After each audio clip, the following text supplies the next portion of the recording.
Reporter Tobias Chanji is on standby with Julius Owino, the Kenya Coast Tourism Association CEO, to bring us up to date. Now, Chanji, good morning. How prepared is the sector? Well, it is an open secret that Mombasa County and the entire coast region has been hit hard, especially in the tourism sector. We are talking about thousands and thousands of hotels which were shut down, and also hundreds of thousands of people who lost their jobs. And now I'll be bringing in Julius Owino, who's the CEO of the Kenya Coast Tourism Association, maybe to just tell us how the future looks like, especially now in this month of July. And on a normal year, on a normal day, the month of August is usually a high season, and most of the hotels and the tourism stakeholders usually prepare for the welcoming of the high season. But what is the situation currently as we anticipate the President Uhuru Kenyatta to be lifting up that cessation of Mombasa and obviously Nairobi counties? Welcome to our KTN News Live. Thank you so much. My name is Julius Owino, the CEO of Kenya Coast Tourism Association. Actually, this is a very bad year for us in tourism industry, and coast in particular. With this corona, you find that all businesses are down. And this is the time we were gearing up to open up the industry and the high season to start. But now things are actually down because everything is locked down. When the airport and the lockdown is happening globally, that affects tourism so much, and costs is much affected than any other area. Yes. So as you meet with other stakeholders, what are the main issues that you're going to discuss about?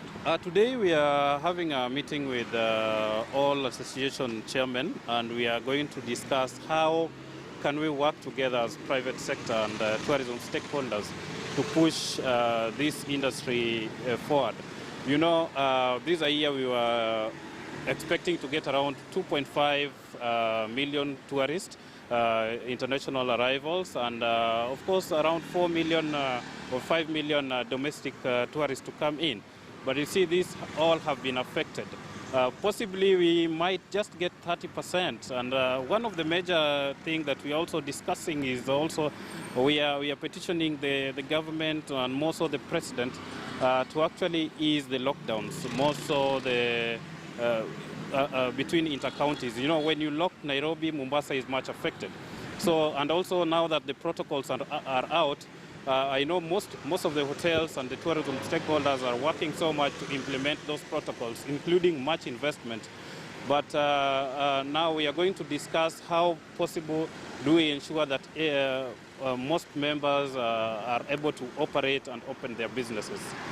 Yes. Talking of protocols, some of the stakeholders have been up in arms, especially on some of the issues that were raised concerning swimming, because they said that no one is allowed to swim in the ocean and even the swimming pools. And of course, many people come to the coast region because of the ocean.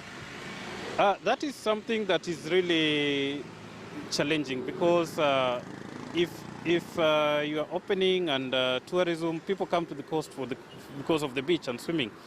So I think even on the protocols, we still need to discuss how do we implement them. Because you can't say that you are closing the swimming pools and you're expecting people to come to Mombasa. They may not be getting value for the product they are getting. But I have to say that tourism industry, more so the stakeholders, are very much, they work so much to ensure that the safety of the tourists that come in.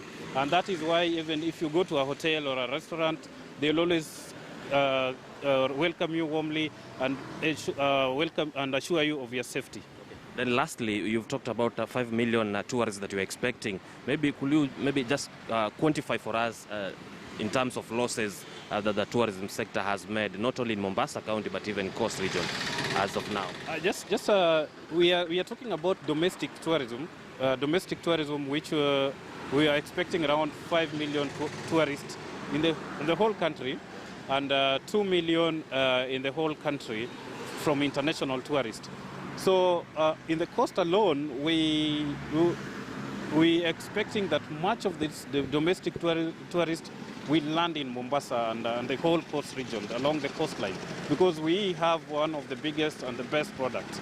Now, going forward, I think we needed to work so much on how do we strengthen the domestic market and making sure that we tailor-make the products that actually resonate with the domestic market, including the pricing. And also the product, going forward, we need to do a review and reignite the products that we give to tourists. With the social distancing and so many things, you find that we have to change the way that things operate. Yes. Thank you, sir. Well, that was Julius Owino, the CEO, Kenya Coast Tourism Association.